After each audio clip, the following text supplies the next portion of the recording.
오늘 하나님의 말씀은 마태복음 19장 16절에서 30절입니다. 하나님으로서만 가능한 구원이다 하는 제목으로 말씀을 잠시 나누겠습니다. 먼저 이 말씀을 봉독을 해드리겠습니다. 어떤 사람이 주께 와서 이르되 선생님이여 내가 무슨 선한 일을 하여야 영생을 얻으리이까? 예수께서 이르시되 어찌하여 선한 일을 내게 묻느냐? 선한 이는 오직 한 분이시니라. 내가 생명에 들어가려면 계명들을 지키라. 이르되 어느 계명이니이까? 예수께서 이르시되 살인하지 말라, 간음하지 말라, 도둑질하지 말라, 거짓 증언하지 말라, 내 부모를 공경하라, 내 이웃을 내 자신과 같이 사랑하라 하신 것이니라. 그 청년이 이르되 이 모든 것을 내가 지켜 싸운데 아직도 무엇이 부족하니이까? 예수께서 이르시되 내가 온전한 것을 알진대 가서 내 소유를 팔아 가난한 자들에게 주라. 그리하면 하늘에서 보화가 내게 있으리라. 그리고 와서 나를 따르라 하시니 그 청년이 재물이 많으므로 이 말씀을 듣고 근심하며 가니라. 예수께서 제자들에게 이르시되 내가 진실로 너희에게 이르노니 부자는 천국에 들어가기가 어려우니라. 다시 너희에게 말하노니 낙타가 바늘귀로 들어가는 것이 부자가 하나님의 나라에 들어가는 것보다 쉬우니라 하시니 제자들이 듣고 몹시 놀라 이르되 그렇다면 누가 구원을 얻을 수 있으리이까? 예수께서 그들을 보시며 이르시되 사람으로는 할 수 없으나 하나님으로서는 다 하실 수 있느니라. 이에 베드로가 대답하여 이르되 보소서 우리가 모든 것을 버리고 주를 따라 싸운데 그런즉 우리가 무엇을 얻으리이까? 예수께서 이르시되 내가 진실로 너희에게 이르노니 세상이 새롭게 되어 인자가 자기 영광의 보좌에 앉을 때에 나를 따르는 너희도 12 보좌에 앉아 이스라엘 12 지파를 심판하리라. 또 내 이름을 위하여 집이나 형제나 자매나 부모나 자식이나 전토를 벌인 자마다 여러 배를 받고 또 영생을 상속하리라. 그러나 먼저 된 자로서 나중되고 나중된 자로서 먼저 될 자가 많으니라. 아멘. 오늘날과 같이 미래의 시계가 제로인 시대에 살고 있는 사람들에게 구원이라는 선물은 어떻게 오는가라는 질문을 던져봅니다. 우리와 같은 구원에 대한 궁금증을 안고 살아가던 어떤 사람이 궁금증을 이기지 못하여 예수님을 찾아옵니다. 성경의 본문에 드러난 이 사람은 나름 성공적인 인생을 살아왔다고 자부하고 있는 사람이었습니다. 남보다 열심히 살아서 물질적인 재산도 많이 모았습니다. 그러나 여전히 구원에 대한 문제를 해결하지 못하며 살아왔습니다. 이 사람은 유대인이었습니다. 그렇다면 하나님의 선택받은 민족으로서 이 유대인은 언약 백성이므로 당연히 구원받는 것은 아닌가 하는 그러한 자신감이 있었지만 혹시 이러한 유대인의 전통이나 자신의 생각이 틀릴 수 있으므로 당대에 별로 유명하지는 않지만 종교 지도자들보다는 너무도 다른 예수님이라는 분을 찾아오는 용기를 발휘합니다. 예수님을 만나자마자 그는 단도직입적으로 내가 무슨 선한 일을 하여야 영생을 얻을 수 있습니까? 라는 질문을 던집니다. 재산이 많아서 세상에서 먹고 사는 문제에 대해서는 전혀 염려가 필요 없는 사람이었지만 아직 죽음의 문제, 구원의 문제를 해결안 받지 못하므로 마음 한구석이 뻥 뚫려 있는 그런 사람이었을 것입니다. 구원의 문제에 대하여는 유대인들 사이에서도 여러 견해가 있었던 것도 또한 사실입니다. 사도행전 15장 1절 하나 예를 들면 어떤 사람들의 유대로부터 내려와서 형제들을 가르치되 너희가 모세의 법대로 할례를 받지 아니하면 능히 구원을 받지 못하리라 하니 이 유대인들이 많은 이방인들도 정말로 구원받기 위해서는 모세의 법대로 할례를 받아야 된다 이렇게 주장하는 사람들이 있고 또 다른 어떤 율법을 받아야 율법을 행해야 구원을 얻는다 이렇게 말하는 유대인들도 많이 있었습니다. 이 예수님께서는 이 젊은 청년의 영적 정체성을 이미 아셨습니다. 아시고 그에게 이렇게 답변하십니다. 마태복음 19장 17절에 보니까 예수께서 이르시되 어찌하여 선한 이를 내게 묻느냐. 선한 이는 오직 한 분이시니라. 내가 생명에 들어가려면 계명들을 지키라 그랬습니다. 유대교 전통에 익숙하게 살아왔고 유대교에서 말하는 하나님의 말씀인 율법을 충실하게 지켜오며 살았다고 자부하는 이 청년은 자신 있게 예수님에게 어떤 계명을 가리키는지 질문합니다. 마태복음 19장 18절에 보니까 이르되 어느 계명이 이오니이까. 예수께서 이르시되 살인하지 말라, 간음하지 말라, 도둑질하지 말라, 거짓 증언하지 말라, 내 부모를 공경하라, 내 이웃을 내 자신과 같이 사랑하라 하신 것이니라 그랬습니다. 모세가 시내산에서 받은 십계명을 예수님께서 말씀하시자 이 청년이 이렇게 말합니다. 이 모든 것을 내가 지켰사온데 아직도 무엇이 부족하니까. 어떻게 보면 이 청년은 자신만만함의 극치를 표현하고 있는지도 모릅니다. 예수님께서 말씀하시는 것이 십계명을 말하는데 이것은 내가 지금까지 실천하며 살아왔던 것 아닌가 하며 자신감이 넘쳐서 또 다른 것이 혹시 필요한지 하며 매우 여유롭게 답변을 이어갑니다. 부자 청년은 예수님으로부터 칭찬을 받고 구원에 대한 확신을 얻어가지고 돌아갈 것이라는 일만의 생각을 하고 있었는데 예수님의 입을 통해서 나온 말씀은 부자 청년이 기대했던 것과는 완전히 다른 것이었습니다. 마태복음 19장 21절 보니까 예수께서 이르시되 내가 온전하고자 할진대 가서 내 소유를 팔아 가난한 자들에게 주라. 그리하면 하늘에서 보화가 내게 있으리라. 그리고 와서 나를 따르라 하시니 그랬습니다. 내가 재물을 모으기 위해서 얼마나 열심히 수없는 치열한 경쟁 속에서 재물을 모으려고 이렇게 달려왔는데 이것을 가난한 자들에게 다 주라고? 그러면 하늘에서 보화가 있을 것이라고? 그리고 예수를 따르라고? 이 말을 듣는 부자 청년의 마음은 과연 어땠습니까? 이 부자 청년은 내가 이 세상에서 모든 것을 쟁취했습니다. 물질을 얻었습니다. 마지막 남은 하나의 문제, 영생의 문제, 구원의 문제를 해결하기 위해서 유대교가 가리키는 것도 있지만 그것도 약간 미심쩍어서 무명의 선지자로 보이는 예수를 찾아와서 자신의 이 세상에서의 성공에 대한 칭찬과 오는 세상에서도 성공, 즉 구원의 문제까지 해결할 것이라는 그런 희망으로 찾아왔는데 이 세상에서의 성공을 버리라고 하는 그 예수 그리스도의 말씀은 부자 청년이 도저히 납득할래야 납득할 수 없었을 것입니다. 그래서 그 청년이 재물이 많으므로 이 말씀을 듣고 근심하며 가니라 그랬습니다. 아마 잠깐 생각했을 거예요. 예수의 말씀에서. 그러나 망치로 머리를 얻어맞은 것처럼 아니 내가 지금까지 쌓아온 모든 걸 다 버리라고? 부자 청년은 예수의 말씀이 전혀 이해되지 않았고 내가 사람을 잘못 찾아왔구나 하면서 집으로 발걸음을 돌렸을지도 모릅니다. 뭔가 무명의 선지자 예수로부터 나의 일말의 작은 신락 같은 기대를 하고 찾아왔지만 전혀 엉뚱한 답을 듣고 돌아가 버리고 맙니다. 예수님께서는 부자 청년에게 모세가 시내산에서 받은 십계명을 지켰느냐고 질문하시지만 예수님의 제자들에게는 너희는 서로 사랑하라 라는 사랑의 계명을 말씀하십니다. 예수님은 그 대상에 따라서 질문이 다릅니다.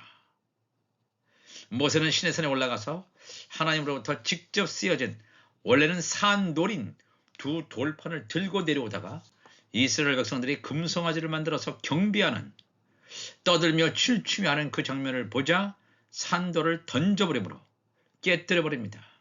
모세는 의의 직분자가 아니라 정죄의 직분자이므로 산돌에 기록된 사랑의 계명을 알 수도 없었던 것입니다. 이 모세는 영의 생명이 아니라 혼의 생명이므로 정죄의 직분자입니다. 그래서 하나님께서는 혼의 생명들이 알 수 있도록 죽은 돌에 십계명을 기록하여 지정의를 통해서 십계명을 알 수 있게 합니다. 그리고 두 번째로 두 돌판에 기록하여 모세에게 줍니다. 그렇지만 첫 언약인 율법으로는 구원받을 수 없음을 성경은 명확하게 증거하고 있습니다. 갈라디아서 3장 21절 보니까 그러면 율법이 하나님의 약속들과 반대되는 것이냐? 결코 그럴 수 없느니라. 만일 능히 살게 하는 율법을 주셨다라면 의가 반드시 율법으로 말미암았으리라. 살게 하는 율법, 구원을 받게 하는 율법이었다면 의가 반드시 율법으로 말미암았고 예수님은 오실 필요가 없어요. 복음이 올 필요가 없어요. 율법으로 구원을 얻는다면.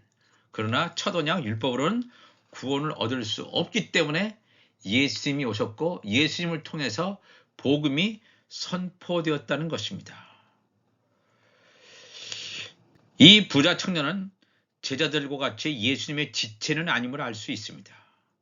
부자 청년이 만일 예수님의 지체들이었다면 예수님의 말씀이 완전히 이해되지는 않더라도 예수님의 말씀에 순종하였을 것입니다. 제자들은 예수님께서 그분을 버리고 나를 따르라고 했을 때 두 말 없이 즉각적으로 순종하였습니다. 미래에 대한 보장을 약속받은 것도 아니었습니다. 그 말씀을 들었을 때 아직 성령의 세례도 받기 전이었지만 그들 속에 있는 영이 지정의가 활동하는 혼의 영역을 완전히 압도하여 예수님의 말씀에 그냥 이끌려갔던 것입니다. 이성적인 생각이나 이것이 맞냐 틀리냐 이치를 따져보고 합리적이라면 야 이것이라면 따를 수 있겠구나 그런 순종하는 차원이 아니라 자신 속에 있는 영이 예수님의 말씀에 즉각적인 반응을 하였다는 것입니다. 이렇게 반응하는 사람과 이 부자 청년은 들었을 때 충격을 받고 지정의가 동원돼서 계산을 해보게 되겠죠. 이거는 아니다 하고 근심하여 돌아갔습니다. 마태복음 19장 23절에 예수께서 제자들에게 이르시되 내가 진실로 너에게 이르노니 부자는 천국에 들어가기가 어려우니라. 다시 너에게 말하노니 낙타가 바늘귀로 들어가는 것이 부자가 하나님의 나라에 들어가는 것보다 쉬우니라 하시니 그랬습니다. 그렇다면 왜 예수님께서는 부자가 하나님의 나라에 들어가는 것이 어렵다고 말씀하실까요? 이 부자 청년이 보인 반응 때문에 세상의 모든 부자들은 다 하나님 나라에 들어가는 건 너무 어렵다 이런 뜻입니까? 부자들 가운데도 틀림없이 구원받은 사람이 있습니다. 또 하나님의 자녀들도 있습니다. 부자들 가운데도. 그런데 대다수의 많은 부자들이 하나님 나라에 들어가는 게 굉장히 어렵다라고 이렇게 말씀하신 이유가 과연 무엇일까? 마태복음 6장 24절을 보면 한 사람이 두 주인을 섬기지 못할 것이니 혹 이를 미워하고 저를 사랑하거나 혹 이를 중히 여기고 저를 경히 여김이라. 너희가 하나님과 재물을 겸하여 섬기지 못하느니라 그랬습니다. 물론 이 말씀은 부자에게만 해당되는 말씀이 아닙니다. 모든 사람에게 하나님과 재물을 겸하여 섬기는 두 주인관이죠. 두 주인관. 우리가 정말로 구원받는 자라면 한 주인관을 가져야 됩니다. 하나님만이 우리의 주인입니다. 재물, 만몬이 우리의 주인이 되서는 안 됩니다. 하나님을도 주인으로 섬기려고 하고 재물도 섬기려고 한다는 것은 하나님을 주인으로 섬기지 않는다는 것입니다. 그렇기 때문에 디모데전서 6장 7절 이하에 이렇게 말합니다. 우리가 세상에 아무것도 가지고 온 것이 없음에 또한 아무것도 가지고 가지 못하리니 우리가 먹을 것과 입을 것이 있은즉 족한 줄로 알 것이니라. 부하려 하는 자들은 시험과 올무와 여러 가지 어리석고 해로운 욕심에 떨어지라니 곧 사람으로 파멸과 멸망에 빠지게 하는 것이라. 돈을 사랑함이 일만 악의 뿌리가 되나니 이것을 탐내는 자들은 미혹을 받아 믿음에서 떠나 많은 근심으로써 자기를 찔렀다 그랬습니다. 세상에서의 성공을 위해서 만몬실에게 굴복하고 또한 영적인 구원도 얻으려는 두 주인관이 결과적으로는 멸망을 초래한다는 것입니다. 우리가 하나님을 믿고 따른다는 것, 예수 그리스도를 믿고 따른다는 것이 세상의 성공을 의미하는 것은 아닙니다. 이 땅에서의 어떤 성공을 가져올 수도 있습니다. 예수 믿고. 그렇지만 반드시 예수 믿는다는 것이 이 세상의 성공이 아니라 가난할 수도 있습니다. 어려움 당할 수도 있습니다. 환난을 당할 수도 있습니다. 그러나 우리가 하나님을 믿는다고 하면서 하나님한테 경배하는 것이 아니라 세상의 성공을 가져다주는 이 만몬신에게 굴복하는 것이 가는 것을 얼마나 많이 보게 되는지 모릅니다. 근데 이것을 구별하지 못하고 만몬신에게 예배하면서 하나님께 예배한다고 착각하는 일들이 이 땅에 얼마나 많은지 모릅니다. 부자 청년이 돌아간 뒤에 그것을 지켜보았던 제자들은 너무나 놀라서 예수님께 질문을 합니다. 제자들이 듣고 몹시 놀라 이르되 그렇다면 누가 구원을 얻을 수 있으리까 그랬습니다. 이 구원은 사람이 쟁취하거나 사람의 노력으로 이루어질 수 있는 것이 아님을 분명하게 성경은 증거해주고 있습니다. 마태복음 19장 26절 보니까 예수께서 그들을 보시며 이르시되 사람으로는 할 수 없으나 하나님으로서는 다 하실 수 있느니라 그랬습니다. 구원은 이 부자 청년이 세상에서의 모든 성공, 내가 플러스 알파, 구원 얻는 문제, 이건 내가 무엇을 선한 일을 많이 해서 이 구원도 얻으리라고 생각하는 사람들이 얻을 수 있는 것이 아니란 말입니다. 사람으로는 할 수 없으나 하나님으로서는 다 하실 수 있느니라. 이 말이 이 부자 청년도 구원을 얻을 수 있다. 이 말이 아니라 물론 이 부자 청년도 하나님의 종으로서 구원 얻을 수 있습니다. 그가 돌이켜서 온전히 회개하고 나중에 이 말씀을 깨닫고 육이 벗겨지는 그러한 경험을 한다면 갈 수가 있겠죠. 그러나 끝내 그냥 자기의 욕심에 빠져서 그 삶을 영위한다면 구원을 얻지 못할 것입니다. 이 구원이라고 하는 것은 사도행전 15장 11절에 그러나 우리는 그들이 우리와 동일하게 주 예수의 은혜로 구원받는 줄을 믿노라. 주 예수의 은혜로 구원받는데요. 유대인도 이방인도. 에베소서 2장 5절에도 허물로 죽은 우리를 그리스도와 함께 살리셨고 너희는 은혜로 구원을 받은 것이다. 은혜로 구원을 받은 것이라 그랬어요. 이 놀라운 말씀이죠. 그들이 아직 성령 받기 전에 은혜로 구원을 받은 것이다. 누가복음 10장 20절에 가보면 이 70명의 제자들을 예수님께서 파송하십니다. 귀신을 축출하고 귀신을 쫓아내고 이 제자들이 돌아와서 예수님께 선교보고하죠. 귀신들이 막 쫓아나갑니다. 기뻐서 예수님께 그 선교보고를 하니까 예수님께서 뭐라고 말씀하시냐면 누가복음 10장 20절에 그러나 귀신들이 너에게 항복하는 것으로 기뻐하지 말고 너희 이름이 하늘에 기록된 것으로 기뻐하라. 이 시제가 언제입니까? 이 시점이 그들이 성령 받기 전입니다. 이 70명의 제자들이 성령 받은 시점은 오순절 성령 강림한 그때인데 성령 받기 전에 이들의 이름이 이미 어린 양의 생명책에 기록되어 있었기 때문에 하나님께서 예수 그리스도를 보내시므로 말미암아 예수 그리스도께서 주신 성령의 능력으로 예수의 이름으로 증거할 때 귀신이 쫓겨나갔다고 하는 것입니다. 그들이 뭔가 열심히 선교도 열심히 하고 무엇을 하고 이렇게 해서 구원 얻은 것이 아니라 너희의 이름이 이미 창세전에 영원전에 하늘에 기록되었다는 거예요. 즉 은혜로 구원받았다. 사람이 내가 열심히 무엇을 했다, 뭐 할례 받았다, 율법을 지켰다 이런 것이 아니라 하는 것을 분명히 성경은 증거하고 있습니다. 예수님이 부르셨을 때 삶의 생계선인 이 그물과 배를 버리고 즉각적인 순종으로 예수님을 따라왔던 이 제자들은 구원을 얻게 되는가는 또한 궁금증이 있었을 것입니다.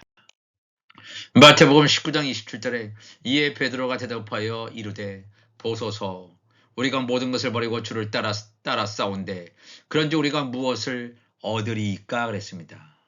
예수님의 대답은 너희들이 나를 따르기 위해서 그물도 버리고 배 등을 버렸다고 구원에 이르는 것이 아님을 말씀하십니다. 중요한 것은 현재 예수님을 따르고 있냐는 것입니다. 이 베드로나 예수님의 제자들은 틀림없이 그물도 버리고 배도 버리고 예수님을 따라갔지만 그러나 여전히 마음 한구석에는 예수님을 따라가면 뭔가 미래가 있을 것이다. 예수님을 따라가면 이스라엘의 회복이 있을 것이고 예수님이 왕권을 행사할 때 나도 그 세상의 왕권 중에서 하나의 자리를 차지할 수 있을 것이다. 우표 영광 보좌, 좌편 영광 보좌에 앉을 수 있을 것이다 라고는 세상적인 야망, 세상적인 욕심이 있었음을 틀림없이 우리는 성경을 통해서 알 수가 있습니다. 모든 것을 버렸다고 하지만 아직 모든 것을 버리기 전입니다. 왜냐하면 성령 받기 전이었기 때문에 그렇습니다. 예수님이 하늘로 승천하신 이후에 예수님께서 하신 말씀, 성령의 오심으로 말씀을 온전히 깨닫게 되므로 말씀으로 육이 벗겨지는 삶을 살아왔던 이 제자들에게 구원이 이루어짐을 증거하고 있는 말씀이 되겠습니다. 마태복음 19장 28절에 예수께서 이르시되 내가 진실로 너희에게 이르노니 세상이 새롭게 되어 인자가 자기 영광의 보좌에 앉을 때 나를 따르는 너희도 12 보좌에 앉아 이스라엘 12 지파를 심판하리라 그랬습니다. 예수님을 따르는 제자들, 예수님이 가셨던 십자가의 길, 육이 죽고 영이 사는 길을 갔던 제자들이 예수님이 앉아 계신 즉 예수님의 우편에 있는 우편 영광 보좌에 앉게 되는 영광을 얻게 될 것임을 증거하고 있습니다. 예수님의 지체들, 하나님의 아들들이 우편 영광 12보좌에 앉아서 좌편 12보좌에 앉게 될 하나님의 종들을 다스리게 될 것임을 성경은 예수 그리스도의 말씀을 통해서 입을 통해서 증거해주고 있습니다. 예수님의 제자들처럼 성령의 마음에 인친 사람들은 하늘에 있는 보화를 쌓는 사람들입니다. 이 세상에 있는 복을 구하는 사람들이 아님을 예수님께서 증거하시고 있습니다. 여기 마태복음 19장 29절에도 또 내 이름을 위하여 집이나 형제나 자매나 부모나 자식이나 전토를 벌인 자마다 여러 배를 받고 또 영생을 상속하리라고 했습니다. 집이나 형제나 자매나 부모, 자식, 전토 벌인 자가 이게 이 가족을 돌보지 말라 그런 뜻입니까?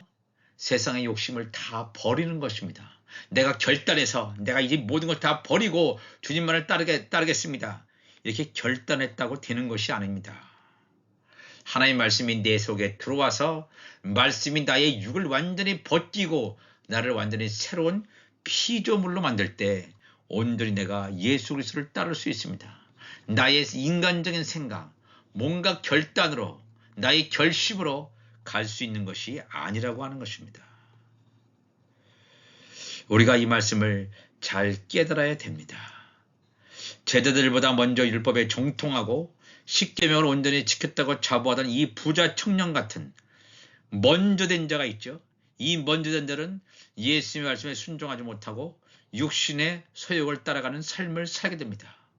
물론 이들 중에서도 이런 부자 청년과 같은 사람들 중에서도 나중에 회개의 과정을 통하여 묵은 곡식인 율법에서 벗어나 예수님의 말씀을 받아들임으로 새 예루살렘 성에서 섬기는 하나님의 종으로 이마에 구원의 표를 인마는 자들이 있게 될 것임을 분명히 말씀하시고 있습니다.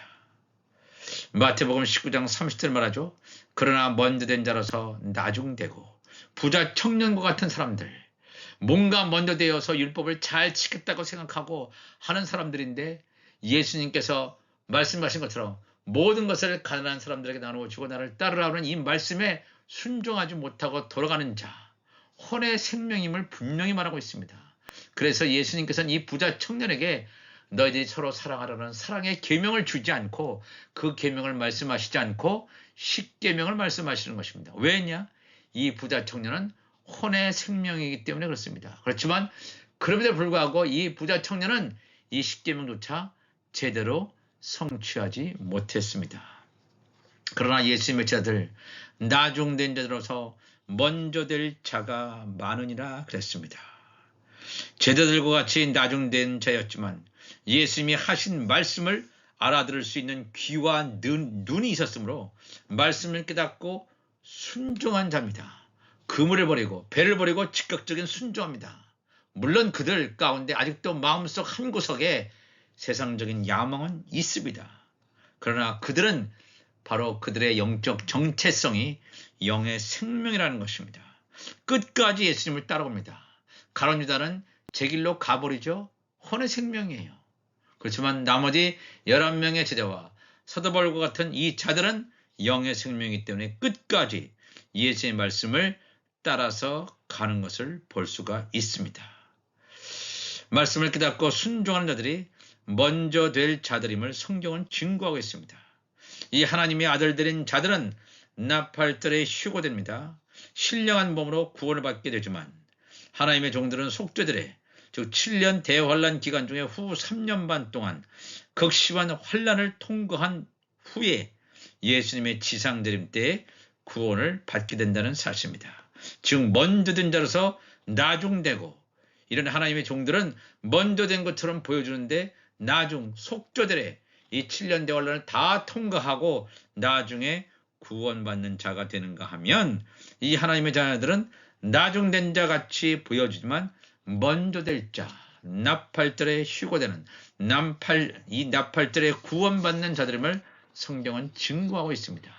우리가 이 말씀을 통해서 온전히 이 구원은 인간의 노력이 아닙니다. 인간의 행동이 아닙니다. 하나님으로서만 가능한 구원이라는 사실을 우리가 알고 이 말씀을 통해서 나의 영적 정체성이 내가 하나님의 자녀들인지 아니면 하나님의 종인지 오늘 이 말씀이 우리에게 부어질 때 이 그리스도의 의의 옷으로 덧입혀질 때 우리가 더욱더 분명해질 줄로 믿습니다. 이 말씀을 통해서 날마다 말씀을 사모하시고 우리 주 예수 그리스도께서 하신 이 말씀이 내 안에 깊숙이 스며들므로 말미암아 새겨짐으로 말미암아 오늘 이 말씀에 이끌려서 나의 영이 성령에 이끌려서 이끌림을 받는 이 귀한 하나님의 사람들 되시기를 주의 이름으로 축원합니다. 다 같이 기도하시겠습니다. 하나님 아버지 감사합니다.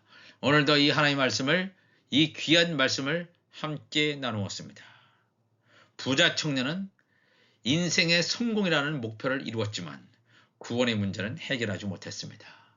예수님까지 찾아왔지만 하나님의 뜻에 순종하지 못했습니다. 그는 영의 생명이 아니었습니다. 우리가 이 말씀을 통해서 하나님으로서만 가능한 구원이다 하는 말씀을 통해서 우리 안에 말씀으로 채워져서 하나님의 말씀이 우리의 세포 하나하나까지 완전히 다 장악해서 세상에 대한 생각들을 완전히 제거시켜 주시고 하나님의 말씀으로만 채워져서 우리 안이 거룩한 하나님의 성전으로 온전히 세워지게 하여 주옵소서. 우리 주님 감사하며 예수님의 이름으로 기도합나이다. 아멘.